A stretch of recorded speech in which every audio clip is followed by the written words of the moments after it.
Sarap talaga ng hangin dito sa probinsya. Ang maliwalas pa ng kalangitan. Ano kahit magdala ko ng hangin papuntang Manila bukas? Para makatikim man lang ako ng sariwang hangin doon. What the fuck?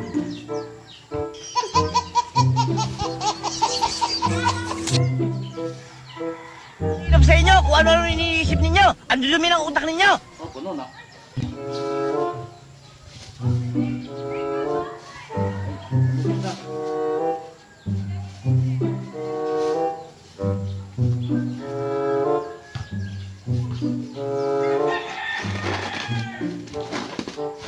Yan. Makakapagdala na ng hangin pa Maynila. What? Yung sariwa ito. Sariwang hangin. Dadalhin ko bukas. Ano ginagawa mo? Ano ginagawa mo? Ang ginagawa ko? Di ba pupunta ako Maynila bukas? Pag pupunta tayo, pag bumabalik, pag may hangin galing doon. Siyempre, nasa probinsya tayo, magdadala ko ng hangin. Papuntang Maynila, gawa ng sariwang hangin to. Ubus yan. Dapat nilakihan mo. Eh, wala akong makitang malaki. Ilang araw ka doon? Mga isang araw lang naman, kaya niliitan ko lang.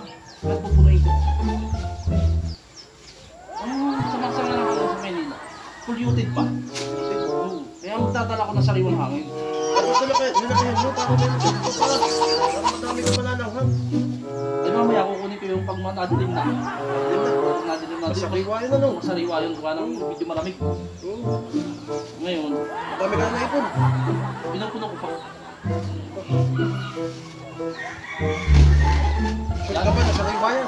Sariwa ito. Siyempre mo, baka biglang may gumutot sa kapaligiran. Sariwa ito. Gawa ng ano. Siyempre, nasa pupusa tayo. Oo, siyempre, sariwa ito. Kaya, ano matadala ko? Kaya isang araw lang naman. Isang araw lang.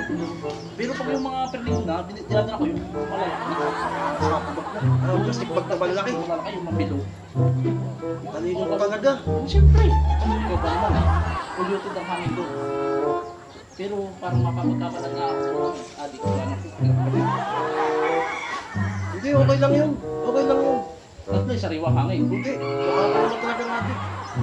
Hindi, sariwa hangin talaga to. Hindi, kahit. Magandang dalhin doon sa Maynila. Sige.